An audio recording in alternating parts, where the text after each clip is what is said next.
श्रीमद् भागवत महापुराण 18वां अध्याय। राजा परीक्षित को श्रृंगी ऋषि का शाप। सूत जी कहते हैं, अद्भुत कर्मा भगवान श्री कृष्ण की कृपा से राजा परीक्षित अपनी माता की कोख में अश्वत्थामा के ब्रह्मास्त्र से जल जाने पर भी मरे नहीं। जिस समय ब्राह्मण के शाप से उन्हें डसने के लिए तक्षक आया, उस समय वे प्राण नाश के महान भय से भी भयभीत नहीं हुए, क्योंकि उन्होंने अपना चित्त भगवान श्री कृष्ण के चरणों में समर्पित कर रखा था। उन्होंने सबकी आसक्ति छोड़ दी। गंगा तट पर जाकर श्री सुखदेव जी से उपदेश ग्रहण किया और इस प्रकार भगवान के स्वरूप को जानकर अपने शरीर को त्याग दिया। जो लोग भगवान श्री कृष्ण की लीला कथा कहते रहते हैं, उस कथामृत का पान करते रहते हैं और इन दोनों ही साधनों के द्वारा उनके चरण कमलों का स्मरण करते रहते हैं, उन्हें अंतकाल में भी मोह नहीं होता। जब तक पृथ्वी पर अभिमन्यु नंदन महाराज परीक्षित सम्राट रहे, तब तक चारों ओर व्याप्त हो जाने पर भी कलयुग का कुछ भी प्रभाव नहीं था। वैसे तो जिस दिन जिस क्षण श्री कृष्ण ने पृथ्वी का परित्याग किया, उसी समय पृथ्वी में अधर्म का मूल कारण कलयुग आ गया था। ब्रह्म के समान सारग्राही सम्राट परीक्षित कलयुग से कोई द्वेष नहीं रखते थे, क्योंकि इसमें यह एक बहुत बड़ा गुण है कि पुण्य कर्म तो संकल्प मात्र से ही फलीभूत हो जाते हैं, परंतु पाप कर्म का फल शरीर से करने पर ही मिलता है, संकल्प मात्र से नहीं। यह भेड़िए के समान बालकों के प्रति शूरवीर और धीर वीर पुरुषों के लिए बड़ा भीरु है। यह प्रमादी मनुष्यों को अपने वश में करने के लिए ही सदा सावधान रहता है। शौनक आदि ऋषियों, आप लोगों को मैंने भगवान की कथा से युक्त राजा परीक्षित का पवित्र चरित्र सुनाया। आप लोगों ने यही पूछा था। भगवान श्री कृष्ण कीर्तन करने योग्य बहुत सी लीलाएं करते हैं, इसलिए उनके गुण और लीलाओं से संबंध रखने वाली जितनी भी कथाएं हैं, कल्याणकामी पुरुषों को उन सबका सेवन करना चाहिए। ऋषियों ने कहा, सौम्य स्वभाव सूत जी, आप युग युग जिए, क्योंकि मृत्यु के प्रवाह में पड़े हुए हम लोगों को आप भगवान श्री कृष्ण की अमृतमयी उज्जवल कीर्ति का श्रवण कराते हैं। यज्ञ करते करते उसके धुएं से हम लोगों का शरीर धूमिल हो गया है, फिर भी इस कर्म का कोई विश्वास नहीं है। इधर आप तो वर्तमान में ही भगवान श्री कृष्णचंद्र के चरण कमलों का मादक और मधुर मधु पिलाकर हमें तृप्त कर रहे हैं। भगवत प्रेमी भक्तों के लब मात्र के सत्संग से स्वर्ग एवं मोक्ष की भी तुलना नहीं की जा सकती। फिर मनुष्यों के तुच्छ भोगों की तो बात ही क्या है। ऐसा कौन रास मर्मज्ञ होगा जो महापुरुषों के एकमात्र जीवन सर्वस्व श्री कृष्ण की लीला कथाओं से तृप्त हो जाए। समस्त प्राकृत गुणों से अतीत भगवान के अचिंत्य अनंत कल्याणमय गुणों का पार तो ब्रह्मा शंकर आदि बड़े बड़े योगेश्वर भी नहीं पा सके।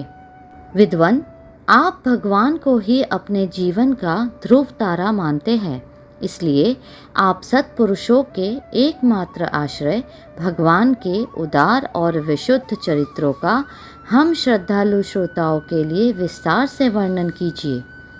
भगवान के परम प्रेमी महाबुद्धि परीक्षित ने श्री सुखदेव जी के उपदेश किए हुए जिस ज्ञान से मोक्ष स्वरूप भगवान के चरण कमलों को प्राप्त किया, आप कृपा करके उसी ज्ञान और परीक्षित के परम पवित्र उपाख्यान का वर्णन कीजिए, क्योंकि उसमें कोई बात छिपाकर नहीं कही गई होगी और भगवत प्रेम की अद्भुत योग निष्ठा का निरूपण किया गया होगा।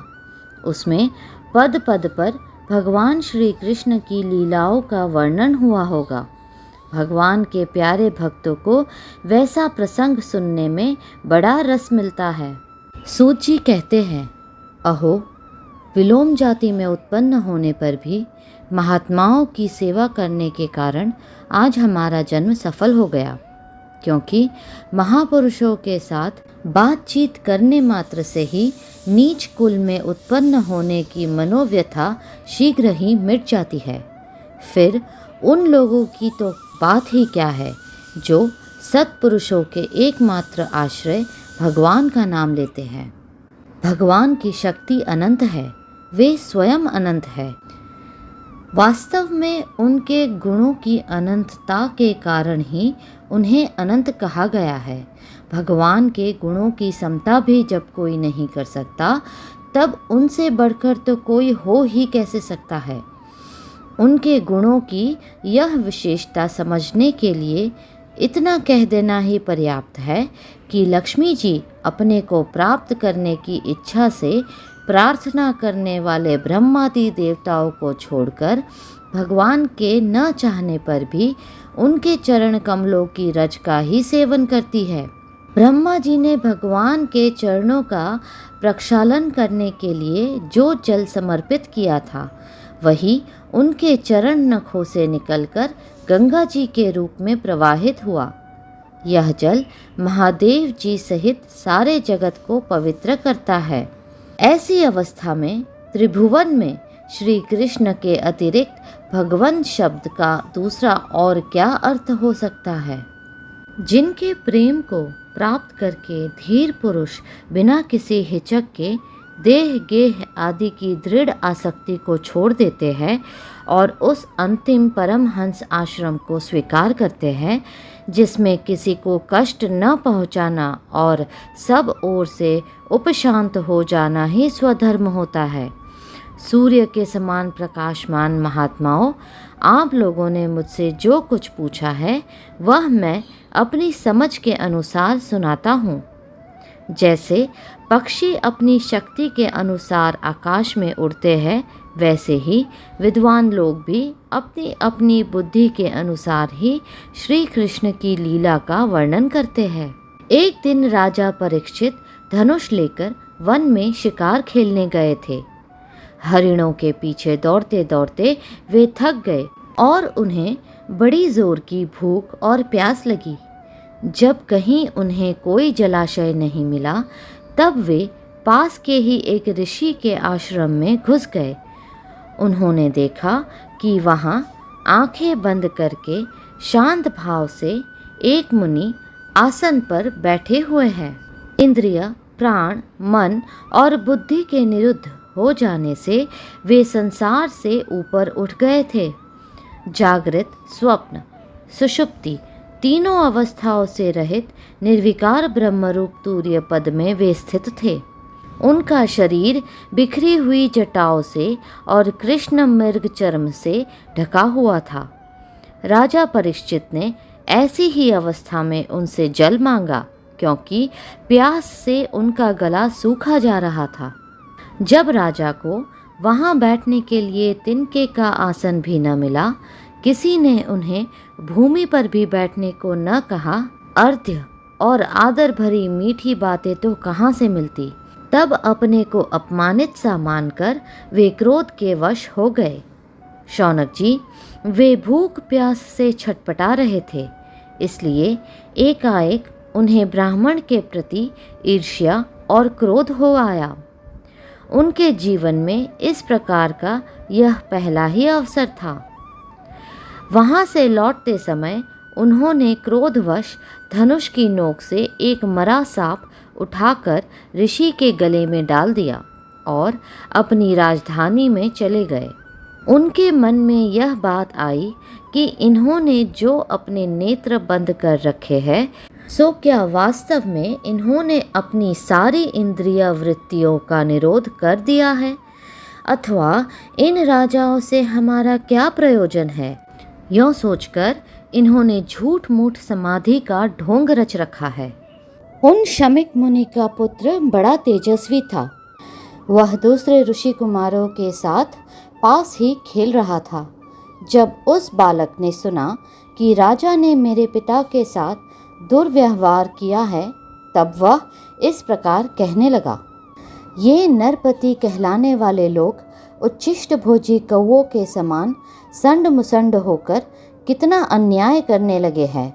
ब्राह्मणों के दास होकर भी ये दरवाजे पर पहरा देने वाले कुत्ते के समान अपने स्वामी का ही तिरस्कार करते हैं। ब्राह्मणों ने क्षत्रियों को अपना द्वारपाल बनाया है। उन्हें द्वार पर रखकर रक्षा करनी चाहिए।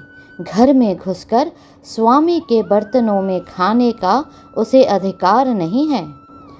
अतएव उन्मार्गगामियों के शासक भगवान श्री कृष्ण के परम धाम पधार जाने पर इन मर्यादा तोड़ने वालों को आज मैं दंड देता हूँ।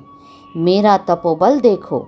अपने साथी बालकों से इस प्रकार कहकर क्रोध से लाल लाल आंखों वाले उस ऋषि कुमार ने कौशिकी नदी के जल से आचमन करके अपने वाणी रूपी वज्र का प्रयोग किया। कुलांगार परीक्षित ने मेरे पिता का अपमान करके मर्यादा का उल्लंघन किया है, इसलिए मेरी प्रेरणा से आज के 7वें दिन उसे तक्षक सर्प डस लेगा। इसके बाद वह बालक अपने आश्रम पर आया और अपने पिता के गले में सांप देखकर उसे बड़ा दुख हुआ तथा वह ठाड़ मारकर रोने लगा। विप्रवर शौनक जी, शमिक मुनि ने अपने पुत्र का रोना चिल्लाना सुनकर धीरे धीरे अपनी आंखें खोली और देखा कि उनके गले में एक मरा सांप पड़ा है। उसे फेंककर उन्होंने अपने पुत्र से पूछा, बेटा तुम क्यों रो रहे हो? किसने तुम्हारा अपकार किया है? उनके इस प्रकार पूछने पर बालक ने सारा हाल कह दिया। ब्रह्मर्षि शमिक ने राजा के शाप की बात सुनकर अपने पुत्र का अभिनंदन नहीं किया। उनकी दृष्टि में परीक्षित शाप के योग्य नहीं थे। उन्होंने कहा, ओह मूर्ख बालक, तूने बड़ा पाप किया। खेद है कि उनकी थोड़ी सी गलती के लिए तूने उनको इतना बड़ा दंड दिया। तेरी बुद्धि अभी कच्ची है। तुझे भगवत स्वरूप राजा को साधारण मनुष्यों के समान नहीं समझना चाहिए, क्योंकि राजा के दुस्साह तेज से सुरक्षित और निर्भय रहकर ही प्रजा अपना कल्याण संपादन करती है। जिस समय राजा का रूप धारण करके भगवान पृथ्वी पर नहीं दिखाई देंगे, उस समय चोर बढ़ जाएंगे और आरक्षित भेदों के समान एक क्षण में ही लोगों का नाश हो जाएगा। राजा के नष्ट हो जाने पर धन आदि चुराने वाले चोर जो पाप करेंगे, उसके साथ हमारा कोई संबंध न होने पर भी वह हम पर भी लागू होगा, क्योंकि राजा के न होने पर लुटेरे बढ़ जाते हैं और वे आपस में मारपीट गाली गलौज करते हैं। साथ ही पशु, स्त्री और धन संपत्ति भी लूट लेते हैं। उस समय मनुष्यों का वर्णाश्रमचार युक्त वैदिक आर्य धर्म लुप्त हो जाता है। अर्थलोभ और काम वासना के विवश होकर लोग कुत्तों और बंदरों के समान वर्णसंकर हो जाते हैं। सम्राट परीक्षित तो बड़े ही यशस्वी और धर्म धुरंधर है। उन्होंने बहुत से अश्वमेघ यज्ञ किए हैं और वे भगवान के परम प्यारे भक्त हैं। वे ही राजर्षि भूख प्यास से व्याकुल होकर हमारे आश्रम पर आए थे। वे शाप के योग्य कदापि नहीं हैं। इस नासमझ बालक ने हमारे निष्पाप सेवक राजा का अपराध किया है। सर्वात्मा भगवान कृपा करके इसे क्षमा करे। भगवान के भक्तों में भी बदला लेने की शक्ति होती है, परंतु वे दूसरों के द्वारा किए हुए अपमान, धोखेबाजी, गाली गलौज, आक्षेप और मारपीट का कोई बदला नहीं लेते। महामुनि शामिक को पुत्र के अपराध पर बड़ा पश्चाताप हुआ। राजा परीक्षित ने जो उनका अपमान किया था, उस पर तो उन्होंने ध्यान ही नहीं दिया। महात्माओं का स्वभाव ही ऐसे होता है कि जगत में जब दूसरे लोग उन्हें सुख दुख आदि द्वंद्वों में डाल देते हैं, तब भी वे प्रायः हर्षित या व्यथित नहीं होते, क्योंकि आत्मा का स्वरूप तो गुणों से सर्वथा परे है। श्रीमद् भागवत महापुराण प्रथम स्कंध 19वां अध्याय। परीक्षित का अनशन व्रत और सुखदेव जी का आगमन। सूत जी कहते हैं, राजधानी में पहुंचने पर राजा परीक्षित को अपने उस निंदनीय कर्म के लिए बड़ा पश्चाताप हुआ। वे अत्यंत उदास हो गए और सोचने लगे, मैंने निरपराध एवं अपना तेज छिपाए हुए ब्राह्मण के साथ अनार्य पुरुष के समान बड़ा नीच व्यवहार किया। यह बड़े खेद की बात है। अवश्य ही उन महात्मा के अपमान के फलस्वरूप शीघ्र से शीघ्र मुझ पर कोई घोर विपत्ति आवेगी। मैं भी ऐसा ही चाहता हूँ, क्योंकि उससे मेरे पाप का प्रायश्चित हो जाएगा और फिर कभी मैं ऐसा काम करने का दुस्साहस नहीं करूँगा। ब्राह्मणों की क्रोधाग्नि आज ही मेरे राज्य, सेना और भरे पूरे खजाने को जलाकर खाक कर दे, जिससे फिर कभी मुझ दुष्ट की ब्राह्मण, देवता और गौओं के प्रति ऐसी पाप बुद्धि न हो। वे इस प्रकार चिंता कर ही रहे थे कि उन्हें मालूम हुआ ऋषि कुमार के शाप से तक्षक मुझे डसेगा। उन्हें वह धधकती हुई आग के समान तक्षक का डसना बहुत भला मालूम हुआ। उन्होंने सोचा कि बहुत दिनों से मैं संसार में आसक्त हो रहा था, अब मुझे शीघ्र वैराग्य होने का कारण प्राप्त हो गया। वे इस लोक और परलोक के भोगों को तो पहले से ही तुच्छ और त्याज्य समझते थे, अब उनका स्वरूपतः त्याग करके भगवान श्री कृष्ण के चरण कमलों की सेवा को ही सर्वोपरि मानकर आमरण अनशन व्रत लेकर वे गंगा तट पर बैठ गए।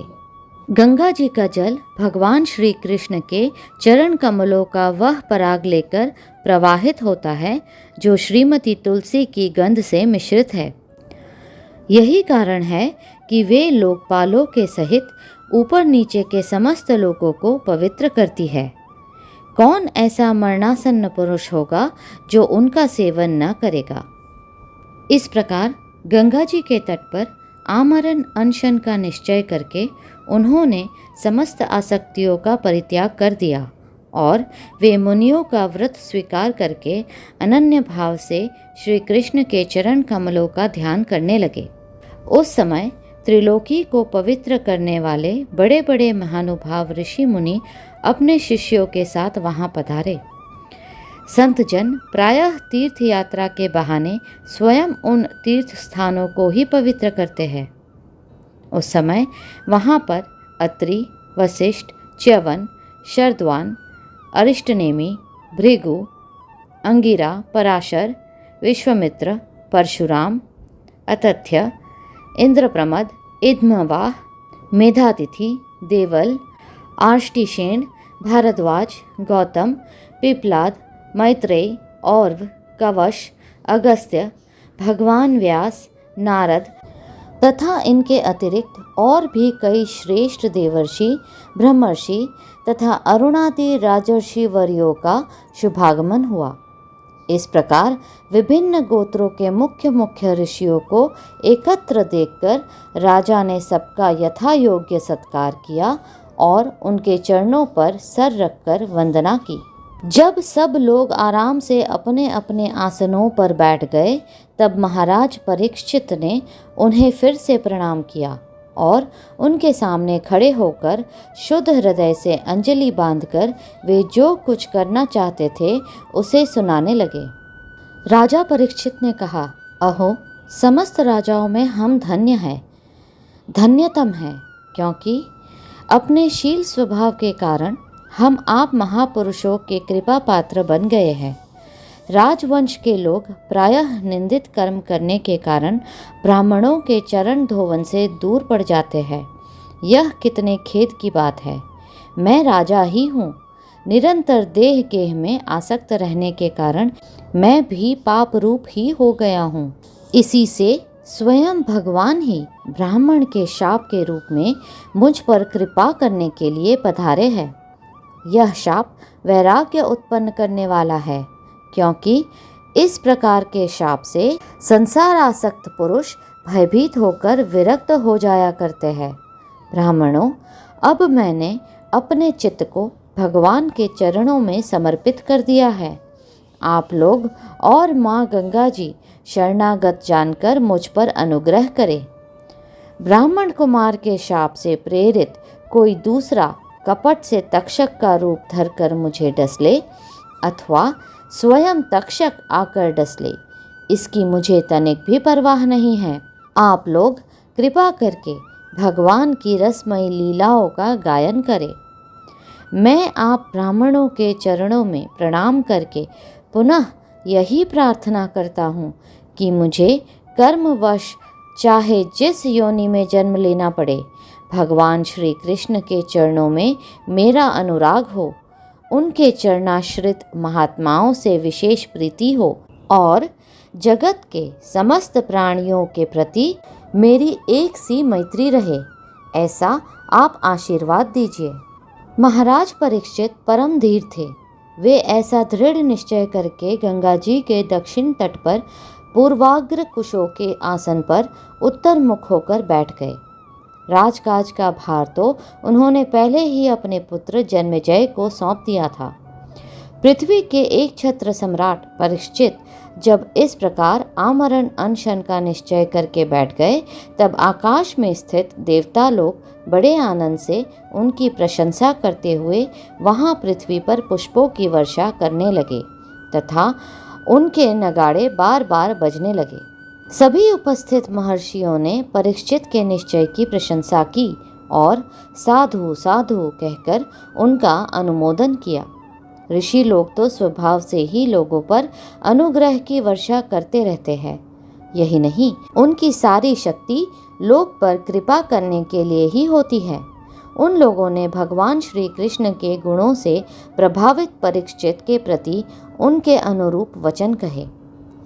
राजर्षि शिरोमणि, भगवान श्री कृष्ण के सेवक और अनुयायी आप पांडव वंशियों के लिए यह कोई आश्चर्य की बात नहीं है, क्योंकि आप लोगों ने भगवान की सन्निधि प्राप्त करने की आकांक्षा से उस राज सिंहासन का एक क्षण में ही परित्याग कर दिया जिसकी सेवा बड़े बड़े राजा अपने मुकुटों से करते थे।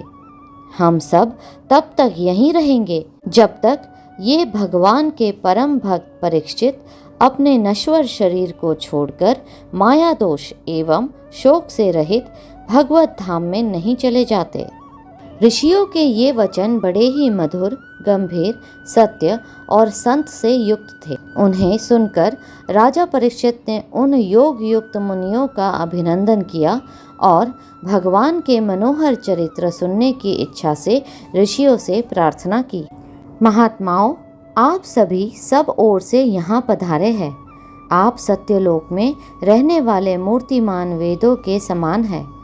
आप लोगों का दूसरों पर अनुग्रह करने के अतिरिक्त जो आपका सहज स्वभाव ही है, इस लोक या परलोक में और कोई स्वार्थ नहीं है। विप्रवरों, आप लोगों पर पूर्ण विश्वास करके मैं अपने कर्तव्य के संबंध में यह पूछने योग्य प्रश्न करता हूँ। आप सभी विद्वान परस्पर विचार करके बतलाइए कि सबके लिए सब अवस्थाओं में और विशेष करके थोड़े ही समय में मरने वाले पुरुषों के लिए अंतःकरण और शरीर से करने योग्य विशुद्ध कर्म कौन सा है। उस समय पृथ्वी पर स्वेच्छा से विचरण करते हुए किसी की कोई अपेक्षा न रखने वाले व्यास नंदन भगवान श्री सुखदेव जी महाराज वहां प्रकट हो गए। वह वर्ण अथवा आश्रम के बाह्य चिन्हों से रहित एवं आत्मानुभूति में संतुष्ट थे। बच्चों और स्त्रियों ने उन्हें घेर रखा था। उनका वेश अवधूत का था। 16 वर्ष की अवस्था थी। चरण, हाथ, जंघा, भुजाएं, कंधे, कपोल और अन्य सब अंग अत्यंत सुकुमार थे। नेत्र बड़े बड़े और मनोहर थे। नासिका कुछ ऊंची थी। कान बराबर थे। सुंदर भौवें थी। इनसे मुख बड़ा ही शोभायमान हो रहा था। गला तो मानो सुंदर शंख ही था। हंसली ढकी हुई, छाती चौड़ी और उभरी हुई, नाभि भंवर के समान गहरी तथा उदर बड़ा ही सुंदर त्रिवली से युक्त था। लंबी लंबी भुजाएं थी, मुख पर घुंघराले बाल बिखरे हुए थे। इस दिगंबर वेश में वे श्रेष्ठ देवता के समान तेजस्वी जान पड़ते थे। श्याम रंग था, चित्त को चुराने वाली भरी जवानी थी। वे शरीर की छटा और मधुर मुस्कान से स्त्रियों को सदा ही मनोहर जा पड़ते थे। यद्यपि उन्होंने अपने तेज को छिपा रखा था, फिर भी उनके लक्षण जानने वाले मुनियों ने उन्हें पहचान लिया और वे सब के सब अपने अपने आसन छोड़कर उनके सम्मान के लिए उठ खड़े हुए। राजा परीक्षित ने अतिथि रूप से पधारे हुए श्री सुखदेव जी को सर झुकाकर प्रणाम किया और उनकी पूजा की। उनके स्वरूप को न जानने वाले बच्चे और स्त्रियां उनकी यह महिमा देखकर वहां से लौट गए।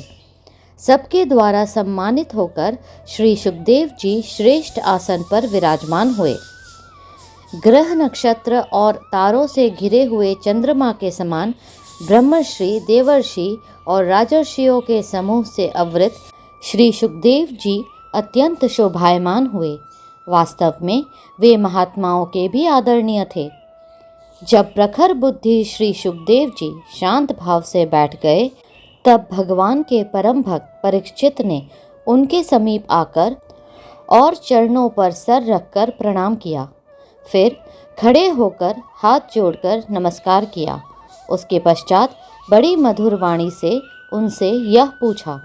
परीक्षित ने कहा, ब्रह्म स्वरूप भगवान, आज हम बड़भागी हुए, क्योंकि अपराधी क्षत्रिय होने पर भी हमें संत समागम का अधिकारी समझा गया। आज कृपा पूर्वक अतिथि रूप से पधारकर आपने हमें तीर्थ के तुल्य पवित्र बना दिया। आप जैसे महात्माओं के स्मरण मात्र से ही गृहस्थों के घर तत्काल पवित्र हो जाते हैं। फिर दर्शन, स्पर्श, पाद प्रक्षालन और आसन दान आदि के सुअवसर मिलने पर तो कहना ही क्या है। महायोगिन, जैसे भगवान विष्णु के सामने दैत्य लोग नहीं ठहरते, वैसे ही आपकी सन्निधि से बड़े बड़े पाप भी तुरंत नष्ट हो जाते हैं। अवश्य ही पांडवों के सुहृद भगवान श्री कृष्ण मुझ पर अत्यंत प्रसन्न है। उन्होंने अपने फुफेरे भाइयों की प्रसन्नता के लिए उन्हीं के कुल में उत्पन्न हुए मेरे साथ भी अपनापन का व्यवहार किया है। भगवान श्री कृष्ण की कृपा न होती तो आप सरीखे एकांत वनवासी अव्यक्त गति परम सिद्ध पुरुष स्वयं पधारकर इस मृत्यु के समय हम जैसे प्राकृत मनुष्यों को क्यों दर्शन देते।